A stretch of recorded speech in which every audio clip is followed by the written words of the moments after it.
Hey there, welcome to the Bringing Business to Retail podcast. I am Selena Nye and I'm coming to you live from my office.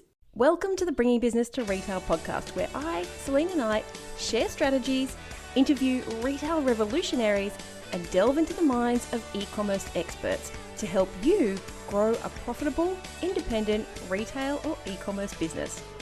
If you're stuck in a rut, or if you feel like business is way harder than it should be, or you've overachieved all of the things that you've set out to and are wondering what to do next, or how do I even make this better?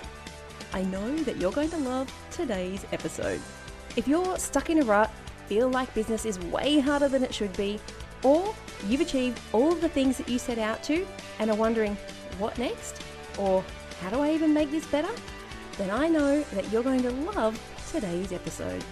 Yes, if you have been following along for the last few months, I have been embarking on Sal's Country House Rescue. It is all done, all dusted, and I am back in Sydney and I am working from my office. And I have to say, it's a little bit different. I've actually forgotten where things like the cups go, and we have a different type of cupboard. We've got the push to close cupboards. Whereas at the country house, we had door handles. And so I'm forever trying to pull the doors open. It's funny how in just that short period of time, you can develop new habits. Anyway, the house is done, which means the next step is putting it on the market. Now, if you have been listening for a while, you'll know that I wanted to turn it into an Airbnb. And I still think that that would be an amazing opportunity. In fact, one of the real estate agents I spoke to said that there is a lady in town who has several that she runs as Airbnbs. The problem that I found was that it was nearly impossible to get regular tradespeople. And if you know anything about Airbnbs, whether you've stayed in one, whether you own one, you know that keeping up the maintenance and making sure the place is spotlessly clean is crucial to having a good business. And so if you can't get cleaners to clean on demand, then, well, you're kind of screwed. And whilst I did find a couple of cleaners, in fact, we've got a cleaner going there today to get it ready for the real estate pictures, she wasn't able to commit to being able to doing it on demand. And this is what happens when you're in a small town. Sometimes you can't find the things that you want. And so you have to make a decision. And so the market has absolutely been skyrocketing in the little town of Cowra. So we decided to sell the property.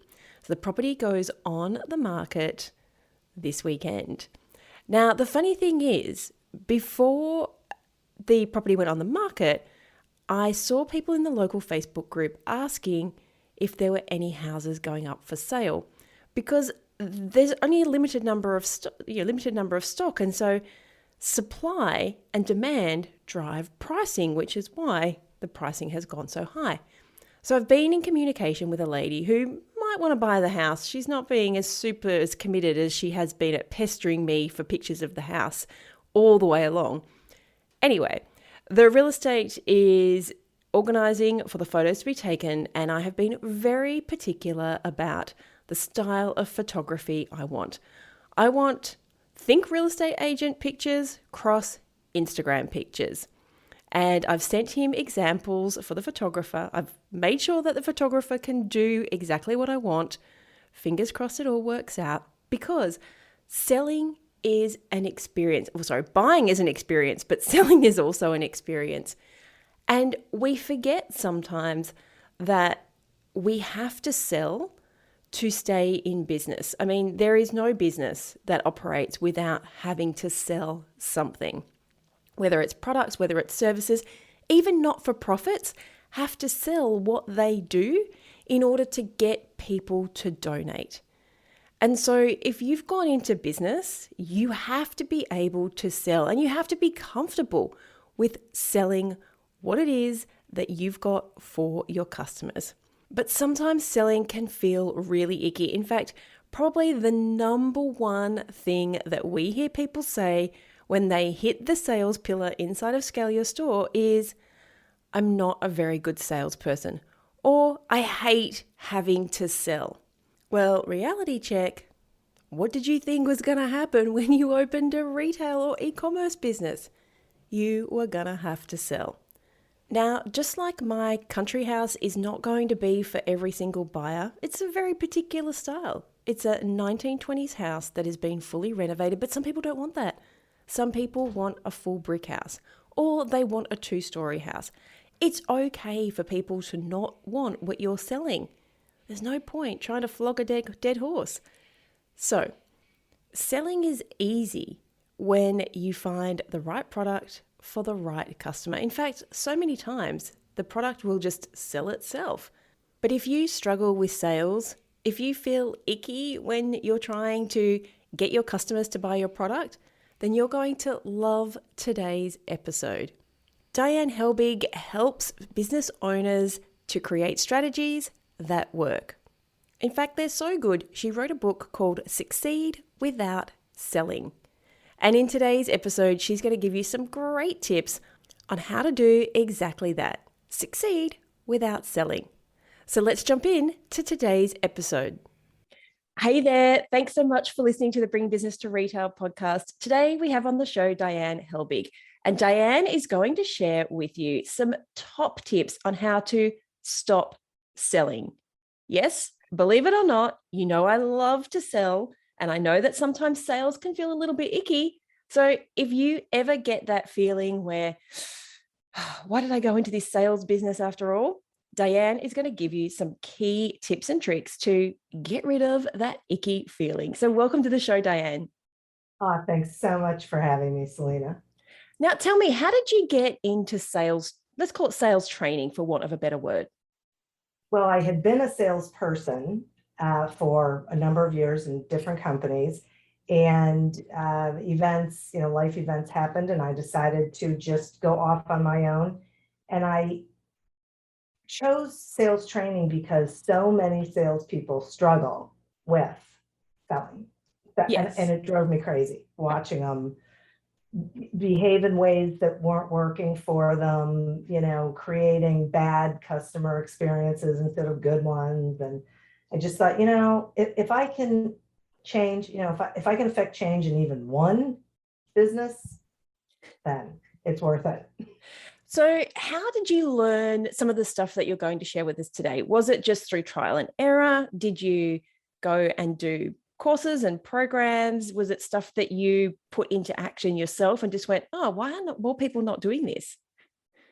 It was a combination. My father was a salesman, and so he sold furniture to furniture stores.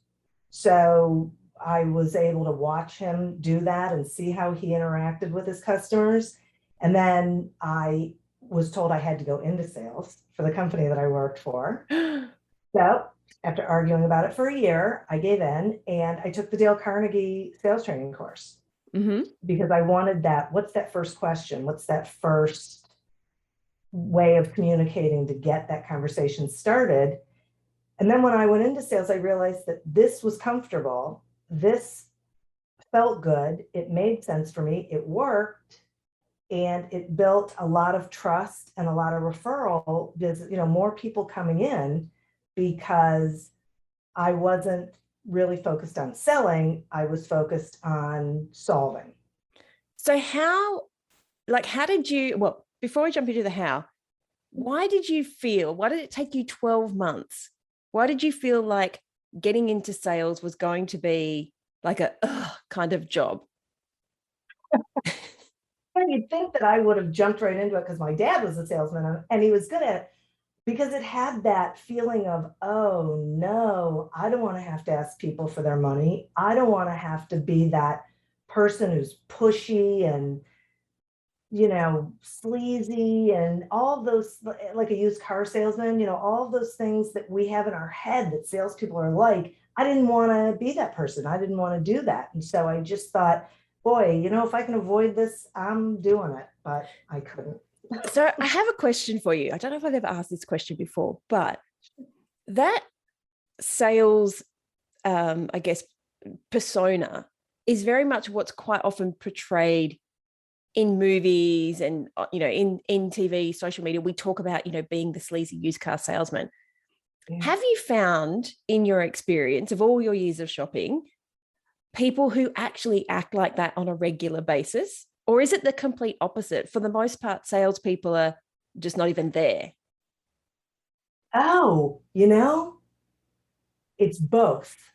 I think it depends on the store. So car salespeople, most of them behave badly. I've had But one. we don't buy that many cars in our lives, really. No, we don't, but we hate it every single time we do, right?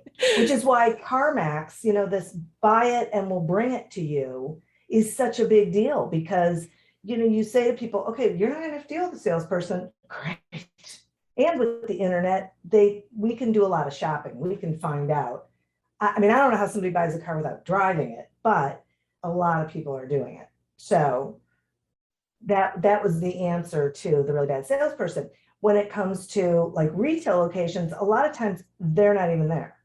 They're in a back room, they're folding clothes, they're on their cell phone, they're doing everything but engaging with the customer or the potential customer who's walking in the door. So realistically, this apprehension that we have, and I know you're going to share some tips with us in a minute, but this apprehension that we have of having to sell to our customers, for most people is a complete myth because they're not doing any selling anyway. They're doing the folding of the clothes, the putting the stock away, doing something on the computer, uploading stock to the website, whatever. So it's this complete, myth that social and TV have actually brought upon us. But in actual fact, most people don't get the icky feeling when they go into the shop. They're just like, where the freaking heck is a salesperson to help me?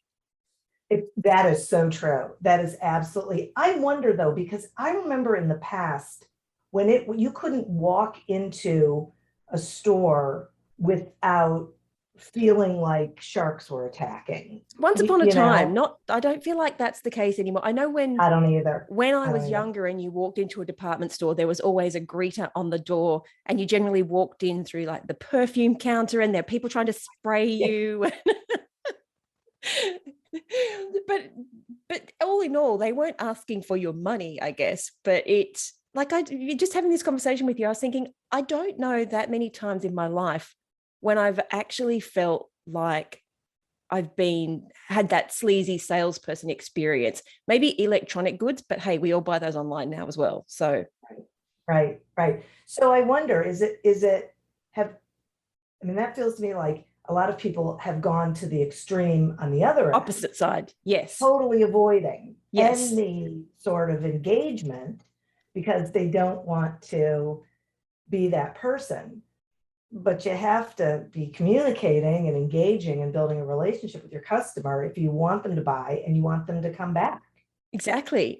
So tell us then, what are some of the key things that people can do to not feel like the sleazy used car salesman when they're actually hopefully, fingers crossed, by the end of this podcast, having a conversation with their potential customers? So I think the first thing that people can do that feels really natural, so it's not a big learning curve, is get curious. Like all you have to do is just be curious about the person who walks in the door. Yeah. Are they having a nice day? Is there something they're looking for in particular? Just easy, relax, just really, because the more you can learn about them without asking, what can I sell you? Basically, whole, what can I sell you today?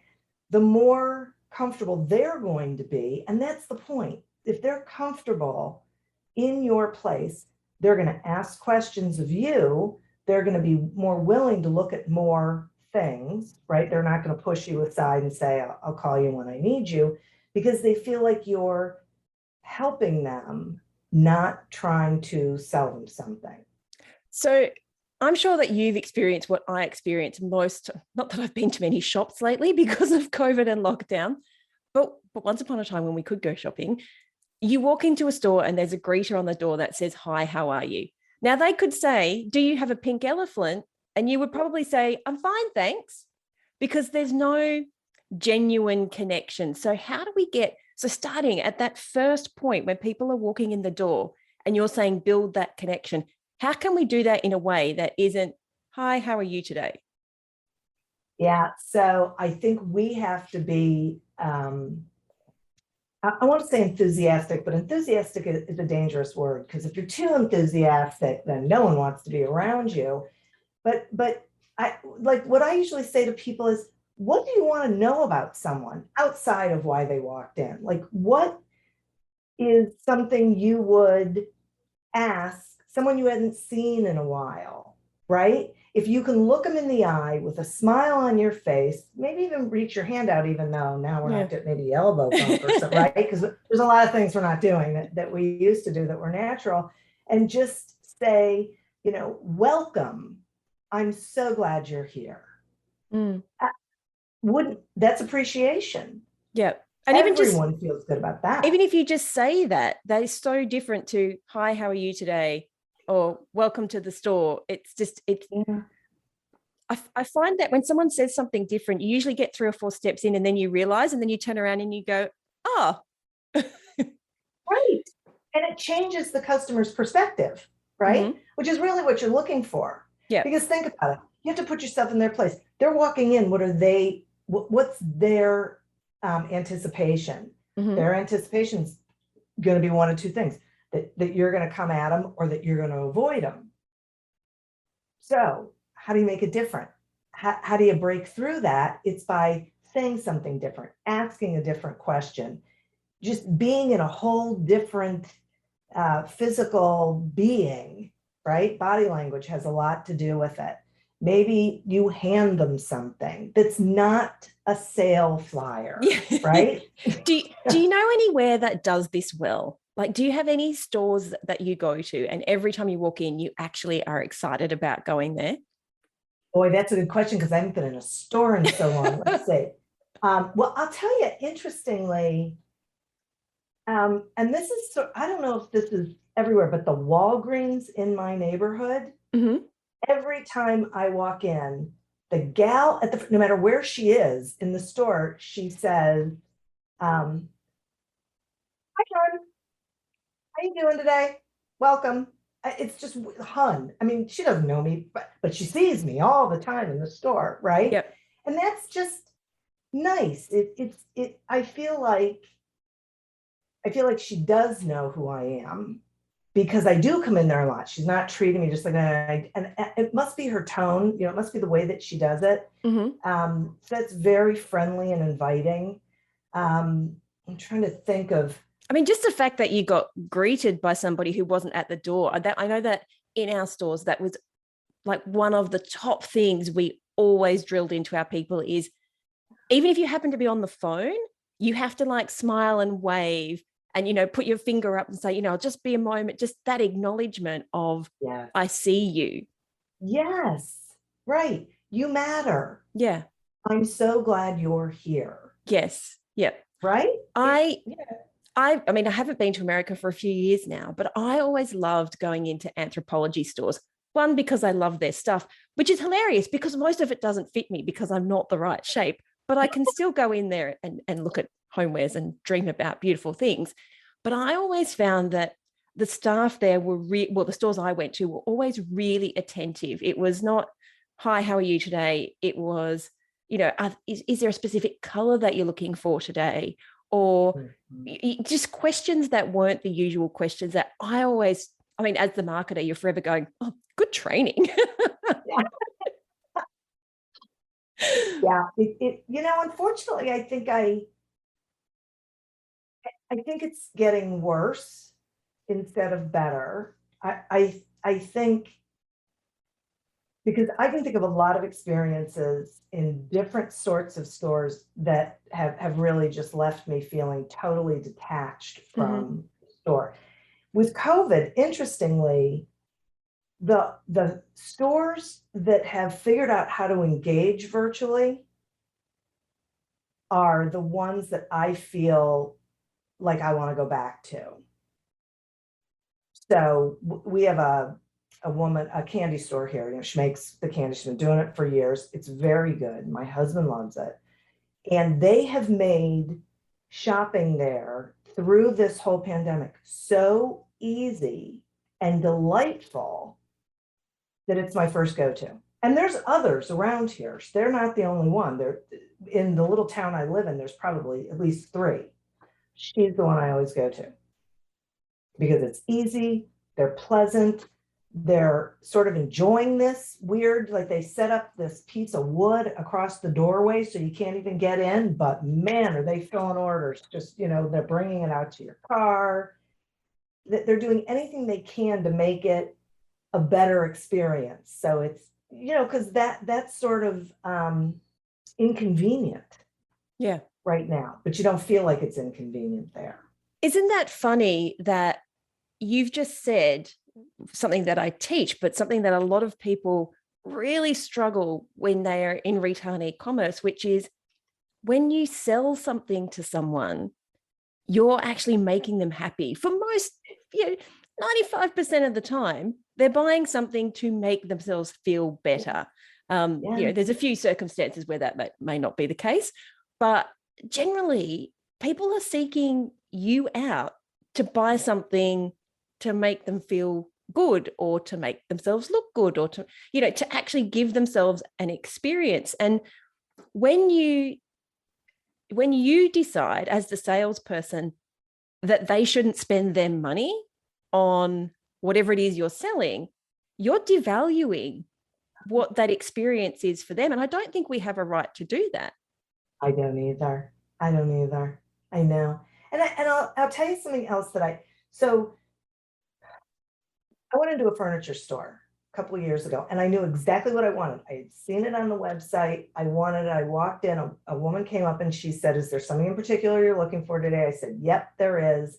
This is what I want." She said, "That won't fit in your house. I know exactly what you're talking about. That won't fit in your living room." I said, "Really?" She said, "Yeah, let's get the tape measure. We'll go look." I'm telling you, I don't think it's going to. Okay, you're not just going to sell it to me because I said this is exactly what I want, right? Yeah. So then I'd get it home and I'd go, "This doesn't fit in my living room." She's never been in it. Didn't matter. She knew her product so well that when I told her, what I was looking for, she just asked a couple of questions. She just was saying to herself, "This is not going to be a good experience for this person." So I have to be honest with them. Yeah. They might not buy anything in here this time. Right. But I'll go back. Yeah. And you'll tell everybody about it. Exactly. Isn't that a strange situation that we find ourselves in where we tell people with a very enthusiastic point of view that someone didn't sell us something that we wanted? It's right. Are we paying attention? Like what the last car that I bought, I looked, I wanted to test drive it. I said to the people, I'm test driving. I'm not buying today.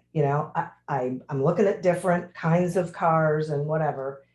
And the woman, it was a woman, which I find really interesting, so heard me that all she did was she said, "If there's other car, when you come over to test drive it, if there's other cars you want to test drive, let me know. We'll pull one from another lot, whatever."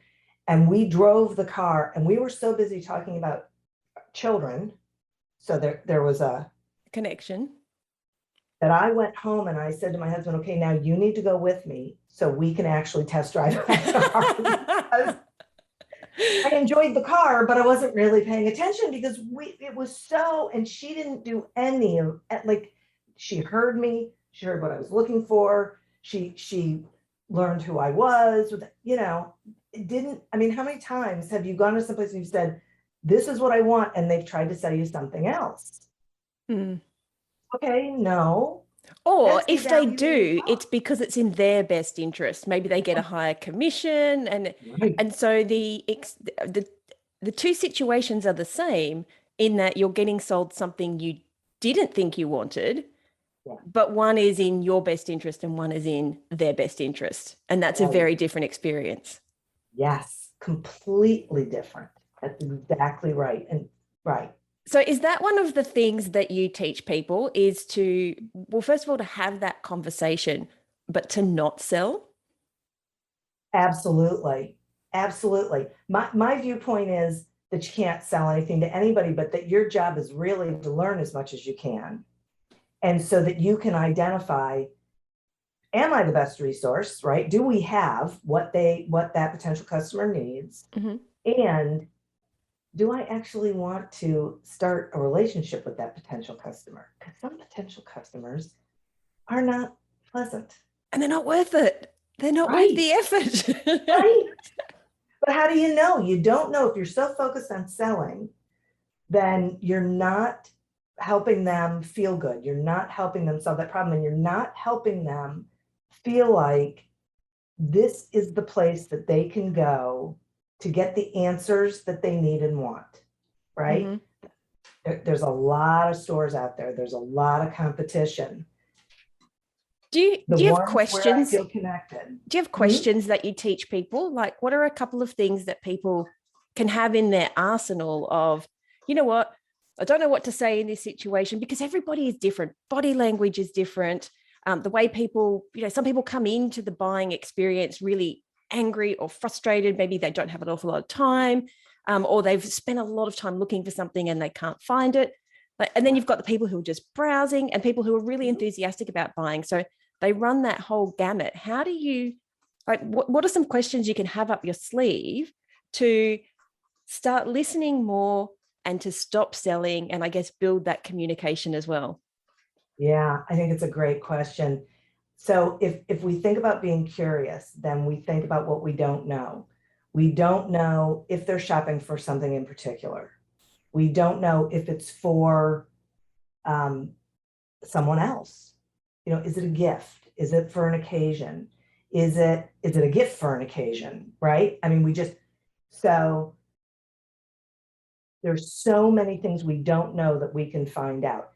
Is there a sense of urgency? Is this something that they need right now, or are they really exploring what's out there so they can find, really take their time to find the thing that they want? This may sound a little weird, but you can ask them, do you have a sense of how it's going to feel when you find that right item? Like when you have that aha. Because if you can get them feeling it, then you can help them get there. I don't think anyone has ever asked me that question. Oh, me either. So guys, if you're listening right now, try that one out today. Right? And I think the thing is we talk about selling, and I'm sorry to jump in, we talk about selling in this face-to-face situation.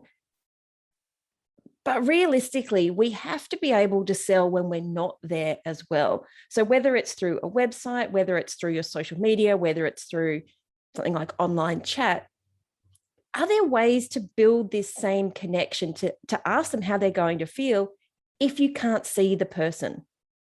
Sure. I think you can create that sort of energy through how you communicate in social media, the polls that you do, the questions, the telling about yourself, how you feel in something that you've just gotten. What was that feeling you had? I mean, seriously, haven't we all gotten tried on a dress or a pair of slacks or a pair of shoes, whatever, and said, oh, I love these. Yeah. I don't want to take them off. Give it to me in every color. Yeah, exactly. Okay, so everyone's had that sensation. Well, if we share our experiences, it helps other people, because you remember feeling that way. Most people will remember feeling that way. So storytelling is a great way to engage with people. Yeah. Pictures are if you've got a picture of someone really enjoying something, or it's you really enjoying something, you can ask your customers to share pictures on your social of themselves with whatever it is they got, or whatever they got someplace else, right?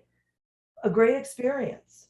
Yeah. You just want to share great experiences. I mean, that's user-generated content that I don't think we leverage. And you were just saying that, and the first thing when you started talking about how does it make you feel is reviews. If you don't have reviews, this is other people selling for you, whether they're positive or negative. Like, people can say, I bought these pants and they were too tight around the waist, but generally they will go on to say things like, but I've got big hips, or but I've got a small waist.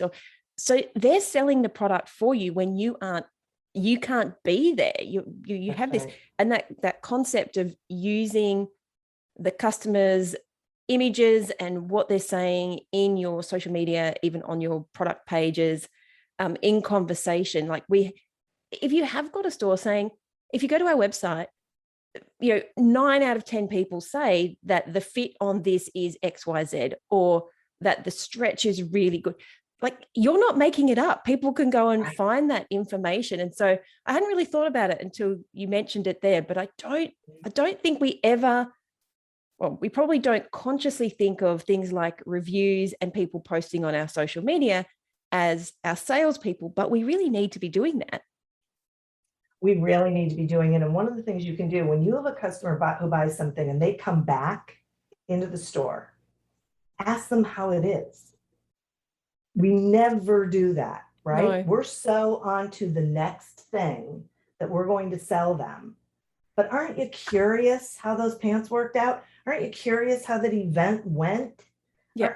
Aren't you curious how the shoes, could they wear them all day and their feet weren't tight? I mean, who knows what? But then you're getting them right back into that sensation, right back in that feeling. And if it wasn't a great experience, that's okay too. You need to know if they say, yeah, you know what, I really loved those pants when I tried them on the store. And then when I went, whatever, okay, now maybe that was the wrong fit. Maybe that was the wrong color or style or whatever. You're the expert in your industry. So it just gives you more information. That's why we have to be curious all the time. That is so important. And I was just sitting there thinking about how we did an episode a while ago with Jackie from Gorgeous, and it's a support ticket system where you can actually see what people have purchased in the past, so you can make recommendations. And I was just thinking that as independent retailers, we generally have this ability to tap more into our customers than a department store. So if you, and I don't know how this would work, I'm just thinking out loud, but if you can bring a customer up, I know that we used to be able to do this in our point of sale, and you can see what they've purchased in the past. You don't have to be the person that served them last, but you could say, oh, I saw you bought those pants. I love those pants. What did you think of them? Or just that little connection is what you said right back at the start, where when she greets you going into Walgreens, it makes you feel like you're wanted, you're part of the community. So something as simple as that. And as I said, I was just thinking about that episode that we did where we talked about looking at what customers have purchased in the past and bringing it up into the conversation and saying things like, oh, I see you like that designer. Just to let you know, heads up, we've got a drop coming in a couple of days. Like, these are little things that aren't really selling, but they kind of are. But you're as excited to tell the people as they are as excited to hear them. And you're also, you know what you're saying then? You're saying, I'm paying attention to you.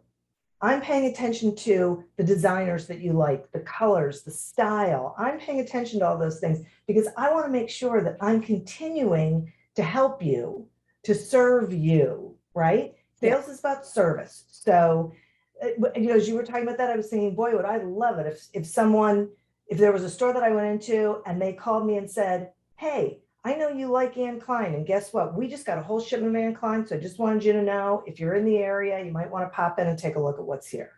Let me let you in on a secret. And my one-on-one clients are not going to want you to know this. But this is one of the segments that all this should be automated, in my opinion. We actually build this out in their email systems. We use Klaviyo, and it can recognize through AI that you like specific brands. And so we build out flows for specific designers that say, find me, and you put the parameters. It might be, find me the people who spent more than this amount on Anne Klein in the last 6 months. And then you automatically get the email that says, just a heads up, we've got some stuff coming. Or you might get a pre-order email, and it's usually we do about 20 customers, we call them customer royalty, the true VIPs. And that is all automated. Like, once you set it up, all you have to do is press go when the next thing, type the date in or put the link in. And that can generate so much money. And you don't feel bad as the person who's selling when you're giving people a sneak peek. You feel really excited and you feel like you're valuing them. So it really is a headspace thing, isn't it? That sales Yeah. is taking money away from somebody else. Yeah. And that is not what it is. Sales is solving a problem. Sales is learning and understanding what the person needs and wants on a whole lot of levels, right? What's the price point? What are they really looking for? What do they want to accomplish? What's it going to do for them? How's it going to make them feel? What problem is it going to solve? And then matching all that to what you have. And if you can't match it, you can't. Plain and simple. You have to be willing to walk away. You have to be willing to say, we don't have that for you, but I'm pretty sure so-and-so down the street does, or however you want to handle that, but still being a problem solver. It's just, you don't have that right now for them. You can't try and make it work. They're not going to be satisfied. They're not going to come back. You have to think about what do you want from them in the long run? You want them to be a loyal, long-term customer, and you want them to refer you to their friends. Yep. That's it. That's it in a nutshell. Just quickly, can we talk about sales targets? Do you think that we should put sales targets on our team and potentially even on ourselves? So I think you have to be able to shoot at something. Otherwise, you don't know if you're getting there, right? So I'm all for, sales is a metric. It's a number. You got to know where you're going, what you need to accomplish. I think where companies make a mistake is that they say, this is the goal, so do it this way. And I think you can have goals. I think they have to be realistic with a stretch. I think you have to be honest and really look what's going on. But then I think you got to let the salesperson bring their own self and personality to the occurrence and provide them resources that they need and want, not methodology that worked for you, because that doesn't mean it's going to work for them. We really need to let our salespeople be themselves and engage and learn how they can communicate with their customers. I know when I was a salesperson, I knew my customers. I knew which ones I could swear in front of, and I knew which ones I could talk politics with. Yes. And I knew all the other ones where it was just, we're just going to do business. That's valuable. They appreciate that. I appreciate that. It builds the relationship. But you know what? If my boss had said, no, this is what you got to do, I wouldn't have been there very long.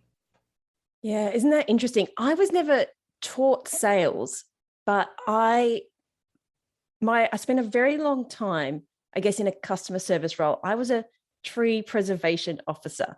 And so that meant going into people's yards and assessing the trees and then telling them whether they could cut them down or not. So, and trees are extremely emotional. No kidding. And so at the age of, early 20s, I was learning, I guess, conflict resolution and selling them. If they wanted the answer to be yes, and I said no, there was no reason for the tree to come out, selling them the benefits of why it was a good reason to keep the tree. And so I feel like that was always my baptism of fire, and dealing with, highly emotive situations where a lot of the time people weren't getting the answers that they want. And not everybody walks away happy. But if you can just change that mindset just a little bit so they're not as unhappy in a situation, I always felt I was, got the win as I walked out the door. And so I think that set me up for having conversations with people more than just trying to say yes or no. And I think that a lot of people probably have not necessarily the same experience, but we've all been in situations where we've had to negotiate. And and whether you came out as the winner or the loser, or it was a win-win, you know what you liked about it and you know what you didn't like about it. So taking those lessons and then, like you said, embodying your own personality, your own energy, your own connections with customers, that's going to be the thing that gets you across the line. It really is. It really is. And negotiations, I mean, the real definition of negotiation is that both parties win and both parties lose, right? Yeah. That no one feels like they've lost to the other one. They feel like there's been some sort of compromise that everyone's given a little. When you were talking about the tree preservation thing, the thing that came into my mind was, I firmly believe we don't ask enough questions to understand the other person. Mm-hmm. So there's a reason why trees are emotional. There's a reason why my neighbor next door moved into the house and cut down the tree that was in her backyard. And the neighbor on my other side was standing in his backyard sobbing. And it was this one was like, that thing's got to go. And these guys are like, I cannot believe you just cut down that tree. I mean, like polar on both sides, we polar opposites. And of course, we were in the middle going, it's her tree. You know, Switzerland. I know, but there's something in there, right? That's about being a person. There's some reason why in every transaction, in everything we buy or don't buy, there's some sort of reason. There's something that we're going to feel through the process, after the process. You know, our job as salespeople, in my opinion, a big part of our job is to discover all of those things, find out why this thing matters. Or maybe it doesn't matter that much. Maybe it's, I need a blue shirt and I don't care a whole lot except that I don't like sleeves. Right. And I've got 20 minutes to get it. Exactly. Okay. Any particular material that you like? Would you mind sharing with me what it's for? You know, a lot of it has to do with how we communicate. Would you mind sharing with me? It's very different from, so what's it for? Yeah. Right.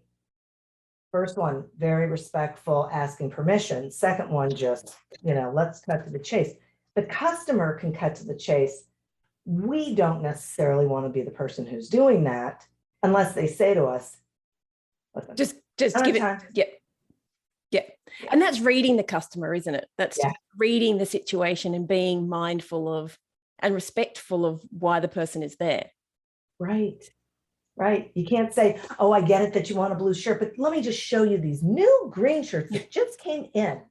Yes. Yes. All right. So, I mean, I think the conversation has gone along where people are hopefully thinking, you know what, selling is a good thing. Selling is not a bad thing. And hey, I need to sell to make money to stay in business. Otherwise, I can't continue to help my customers.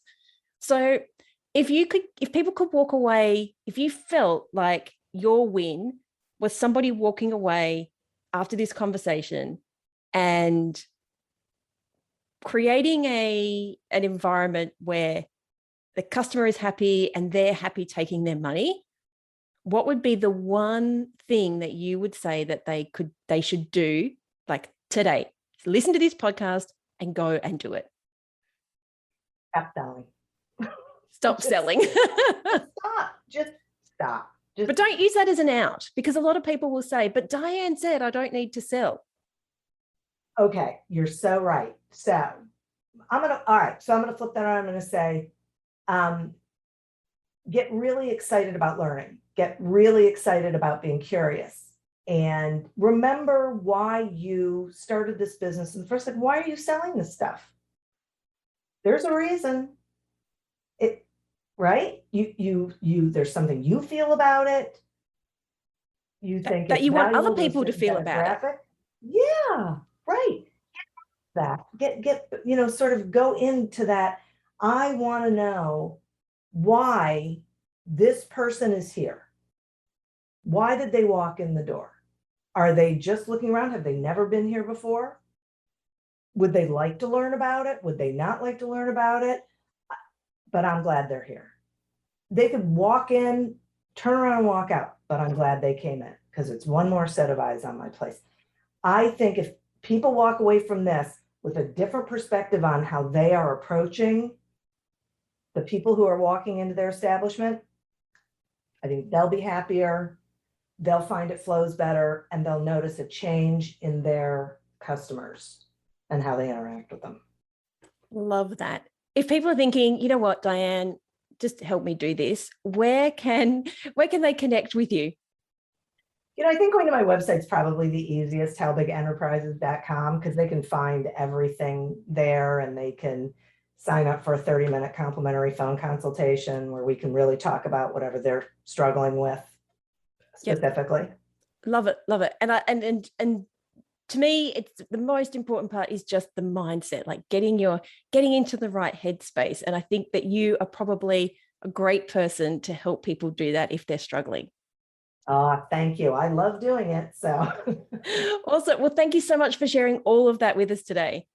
Thank you. I hope you enjoyed this week's episode of the Bringing Business to Retail podcast.